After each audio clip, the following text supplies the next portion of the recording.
Hello boys and girls, welcome to my channel. I'm the Obscure Joe PD, and for today what I have in here is Generation Zero, a new game from Avalanche, the developers of Just Cause 4 and also Mad Max. So they are using their new engine, the engine that was used on Just Cause 4 for example. They are using Apex engine, and despite Just Cause 4 it was literally unplayable on this machine.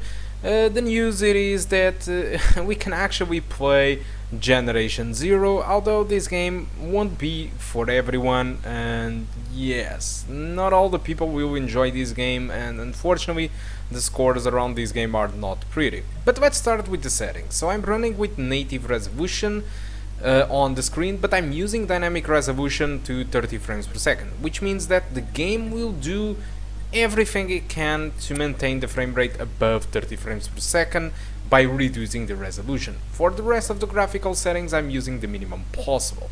So the game asks for an i5 quad-core CPU, which is not what we have. We have a dual core with 4 threads, 8 gigs of RAM, and it asks for a GTX 660, which is considerably much more powerful than our GT 740M.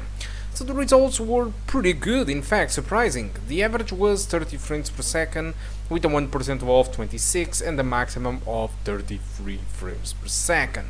For me this was very good because despite we know that the resolution are much lower than the native, because you know, the dynamic resolution was always in play in here. Despite all of that, and despite we can clearly notice all the jaggies and stuff like that going on, the graphics of the game are actually pretty good, the atmosphere it is pretty good, and the 30 frames per second feels smooth when played with the gamepad. As for mouse and keyboard, for now it looks a little bit weird. So now let's talk a little bit about this Generation Zero.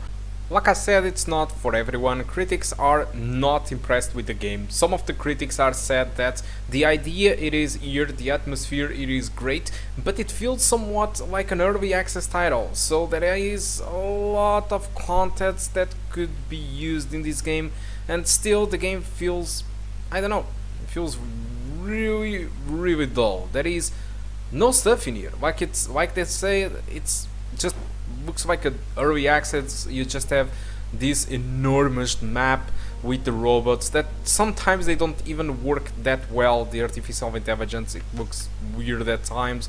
The stealth sometimes doesn't seem to work either. So yeah, it's a little bit weird, but the world it is amazing, the atmosphere it is amazing, the optimization it is really good comparing for example to Just Cause 4.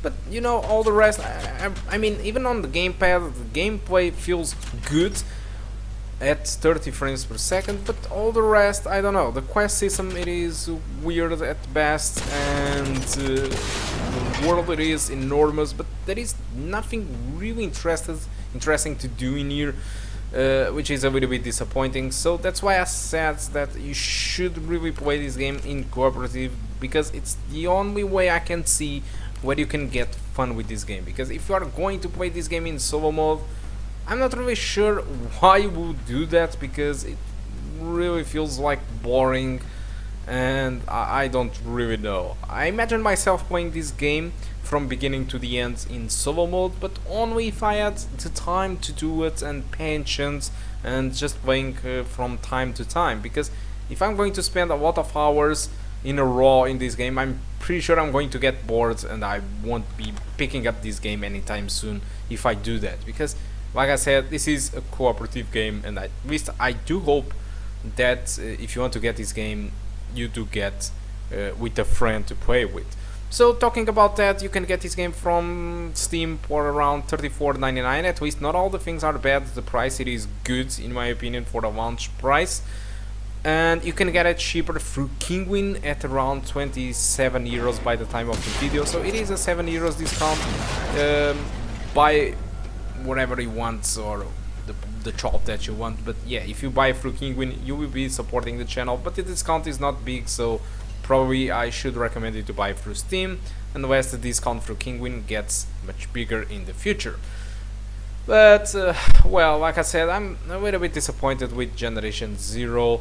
at least at this point. I was expecting a little bit more from the game, and I believe critics was expecting more out of the game too. It's a little bit unfortunate in that regard, but hey, at least the game it is outside, and who knows, Avalanche might update their game on the future with much more content, which I think it's one of the big bad things about this game. It's the lack of content. If they add more content to the game for free without you know, paying more for it, I think it would be a great move for Avalanche. But I don't really know if Avalanche is that sort of developer that adds stuff to their games for free, or even if they will add any stuff to the game. I don't know. So for now, I can't really recommend to buy the game unless you have friends to play with.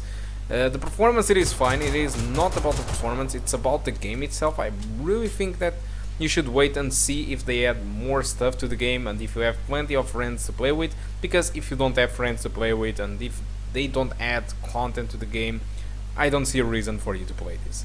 Alright, so guys, that's all. Hope you keep enjoying the rest of the video. I will have a little bit more gameplay for you to enjoy, and I do hope to see you soon.